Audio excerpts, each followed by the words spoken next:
अब हम बात करेंगे जो ट्रेनिंग है उसकी एनालिसिस जो होती है वो किस प्रकार से कैसे की जाती है। तो ट्रेनिंग नीड्स एनालिसिस जो होती है उसमें कुछ पावर पॉइंट्स होते हैं जिनको हमको बात करना है।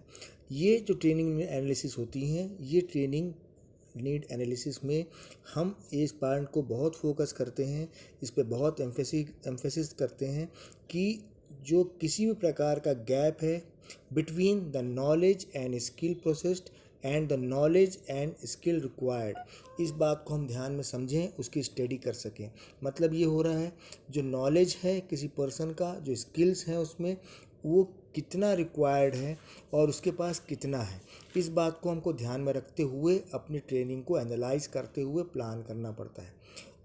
इसके अलावा उस गैप को फुलफ़िल करने के लिए, उस गैप को कम करने के लिए ये ध्यान रखना पड़ता है कि जो स्टैंडर्ड परफॉर्मेंस है और जो एक्चुअल परफॉर्मेंस उस व्यक्ति का ट्रेनिंग के दौरान आ रहा है उसमें कितना गैप हो रहा है। अगर वो गैप बहुत ज़्यादा है तो उस गैप को कम करने के लिए मेथोडोलॉजीज अपनाई जाती हैं जिसको हमको ध्यान में रखते हुए काम करना है। अगर वो गैप थोड़े लेवल पर है और अगर वो सॉर्ट आउट हो सकता है तो हमको अपनी प्लानिंग को जो ट्रेनिंग की प्लानिंग है उसमें हम उसको आगे बढ़ाते हुए ही काम करते हैं। लेकिन अगर हमें पाते हैं कि वो गैप बहुत ज़्यादा हो रहा है, कि जो एक्चुअल परफॉर्मेंस है और जो स्टैंडर्ड पैरामीटर परफॉर्मेंस का जो है वो अगर बहुत ज़्यादा है तो हमको अपनी पूरी प्रोसेस को बदलना पड़ता है ताकि वो ट्रेनिंग अच्छे लेवल पर पहुंच सके और वो उस व्यक्ति उसको फ़ायदा ले सके। दूसरा जो पॉइंट आता है ट्रेनिंग एनालिसिस का, उसमें the analysis is not confined to individual but in teams, departments and corporation as a whole. ये बहुत इंपॉर्टेंट पॉइंट होता है कि हम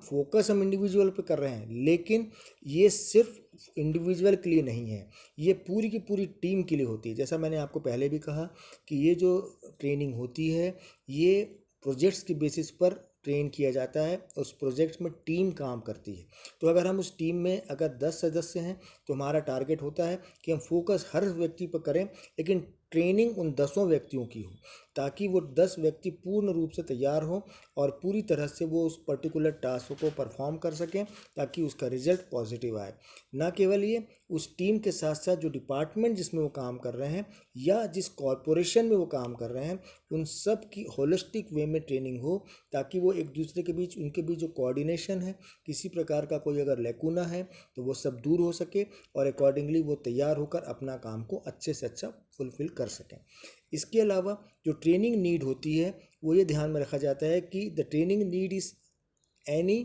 shortcoming, gap or problem that prevent the individual or organization achieving its objective and can be overcome और reduced by training. ये जैसा मैंने आपको पहले भी कहा कि इस ट्रेनिंग का मेन ऑब्जेक्टिव एक ये भी होता है कि हमको ये पता लगाना रहता है कि अगर कोई शॉर्टकमिंग्स हो रही हैं, कोई अगर किसी प्रकार का कुछ गैप है, कोई एरर जनरेट हो रहा है, किसी प्रकार का कोई रन टाइम प्रॉब्लम्स आ रही हैं, तो उस ट्रेनिंग के द्वारा हम उस पर्टिकुलर प्रॉब्लम्स को, उस रन टाइम एरर्स को हम दूर कर सकें और शॉर्टकमिंग को हम दूर कर सकें ताकि हमारे जब हम एक्चुअल परफॉर्मेंस लेवल पर आएंगे तो वो पर्टिकुलर टीम या पर्टिकुलर प्रोजेक्ट जो टीम है वो अपने टीम लीडर के गाइडेंस पे, उस टीम लीडर के मार्गदर्शन पर बेस्ट परफॉर्म कर सके और बेस्ट रिजल्ट दे सके। एक चीज़ ध्यान देंगे, इस ट्रेनिंग एनालिसिस के लिए सबसे इम्पॉर्टेंट चीज़ जो है वो ये है कि हमको ये समझना होगा कि हमारी जो ट्रेनिंग हो रही है वो पूर्ण रूप से टीम बेस्ड है। उसमें हम फोकस इंडिविजुअल लेवल पर करते हैं, लेकिन टीम को तैयार करना है ताकि वो टीम अपना परफॉर्मेंस बेस्ट दे सके और वो पर्टिकुलर प्रोजेक्ट को सक्सेसफुली समय के पहले या समय के अनुसार ही पूरा कर सके। अगर वो समय को ज़्यादा ले लेगा तो प्रॉब्लम बढ़ जाती है, क्योंकि उससे कॉस्ट जो जो है वो भी बढ़ जाता है, जो टाइम बढ़ जाता है, जो आगे की प्लानिंग होती है वो भी हैम्पर करती है। इसलिए ये सब चीज़ों को ट्रेनिंग के माध्यम से बताया जाता है, उसको एनालाइज किया जाता है, उसको प्लान और डिज़ाइन किया जाता है कि वो जो ट्रेनिंग है वो ऐसी हो जो बहुत ही स्पेसिफिक हो, टाइम ओरिएंटेड हो, मनी ओरिएंटेड हो, नीड ओरिएंटेड हो, टेक्नोलॉजी ओरिएंटेड हो और मैन पावर ओरिएंटेड हो, ताकि वो बेस्ट रिजल्ट दे सके, टीम को पूरी तरह से तैयार कर सके और उसका बेनिफिट हमको बेस्ट मिल सके। इसलिए ज़रूरी है कि ट्रेनिंग की जो एनालिसिस है वो बहुत सिस्टमेटिक तरीके से की जाए और अकॉर्डिंगली उसका हम काम ले सकें। अब इस ट्रेनिंग के लिए करने के लिए ट्रेनिंग मेथड्स होती हैं, इसमें अलग अलग प्रकार के मेथड्स पाए जाते हैं, जैसे कि on the job training places the employees in actual work situation and makes them appear to be immediately productive। ये चीज़ कोशिश की जाती है कि वो व्यक्ति की जो प्रोडक्टिविटी है वो फास्ट लेवल पर, इमीडिएट लेवल पर बढ़े, अच्छे से अच्छा हो। उसके लिए orientation, coaching, mentoring process, job rotation process, job instruction techniques और अप्रेंटिसशिप, इन सब चीज़ों के द्वारा हम उस पर्टिकुलर व्यक्ति को क्लासरूम में, चाहे थ्योरेटिकल पार्ट हो या लैब में या फील्ड वर्क में, हम उसको ले जाते हैं और उस पर्टिकुलर एक्सपेरिमेंट बेसिस पर उस पर्टिकुलर टीम को, उस पर्टिकुलर टीम के मेंबर्स को हमको फोकस करते हुए उसकी तैयारी कराई जाती है कि जो काम उसको दिया जाएगा, जो टास्क उसको दिया जाएगा, वो उसको किस लेवल पर परफॉर्म करता है, किस लेवल पर उसको फुलफ़िल करता है, ताकि जो क्लाइंट सेटिस्फेक्शन है, जो कस्टमर सेटिस्फेक्शन है और जो नीड ऑफ द टाइम है वो पूरी तरह से फुलफ़िल हो। इसमें यह पता चलना पड़ता है कि विच ट्रेनिंग इज़ बेस्ट सुटेबल। एक बहुत इंपॉर्टेंट पार्ट होता है ट्रेनिंग के अलग अलग प्रकार, जो हमने पिछले भी देखे हैं। उस ट्रेनिंग की बेसिस पर ये ध्यान रखना पड़ता है कि वो ट्रेनिंग किस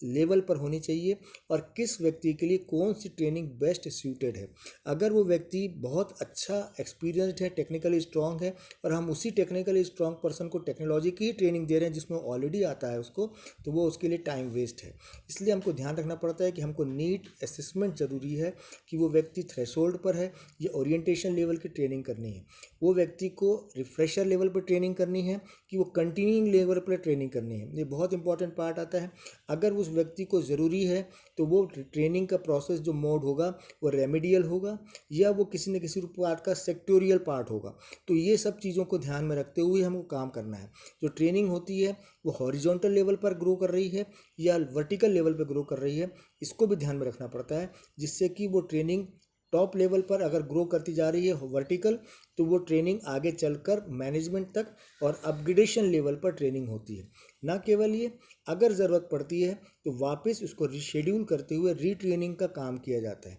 ना केवल ये, इसके अलावा कई लेवल पर क्रॉस ट्रेनिंग की जाती है कि अलग अलग सेक्टर्स के डायगोनल वर्जन्स पर हम उसको ट्रेनिंग करें, उसकी अप स्केलिंग करें, ताकि वो कहीं ना कहीं हमारी ऑर्गेनाइजेशन को, हमारी टीम को, हमारे प्रोजेक्ट्स पे जो काम हो रहा है वो बहुत अच्छा रिजल्ट दे सके और उसका बेनिफिट हमको मिल सके। इसलिए बहुत ज़रूरी होता है कि जो ट्रेनिंग होती है वो ज़रूरत के अनुसार हो, नीड के अनुसार हो, उसकी डिज़ाइनिंग वर्क बहुत अच्छी हो, उसमें एनालिसिस बहुत अच्छा किया गया हो, वो जो एक्सपर्ट्स हैं, जो ट्रेनर्स हैं वो बहुत अच्छे हों, वो उनको उनका बिहेवियर पैटर्न बहुत अच्छा हो, उनको जो टाइम मैनेजमेंट वो करना आता हो और उनको एक बाइफर्केशन करना आता हो, सेग्रीगेशन करना आता हो कि कौन से व्यक्ति को किस प्रकार की ट्रेनिंग देनी है, कौन सा व्यक्ति कितना सूटेबल है इस पर्टिकुलर ट्रेनिंग के लिए। अगर एक व्यक्ति ए है और उसको ट्रेनिंग ए लेवल की ही देनी है तो उसको ए लेवल की ही ट्रेनिंग दी जाए। अगर उसको हम बी लेवल की दे देंगे जिसके लिए वो सूटेड नहीं है, तो मान के चलिए टाइम एनर्जी दोनों वेस्ट होगी, मनी वेस्ट होगा और रिजल्ट हमको कुछ नहीं मिलेगा। इसलिए बहुत ज़रूरी चीज़ होती है कि हम ये पर्टिकुलर चीज़ों को ध्यान से समझें और अकॉर्डिंगली हम अपने प्लान को, अपने सेटअप को तैयार करें, जिससे कि वो व्यक्ति अच्छे से अच्छा अपना काम कर सके।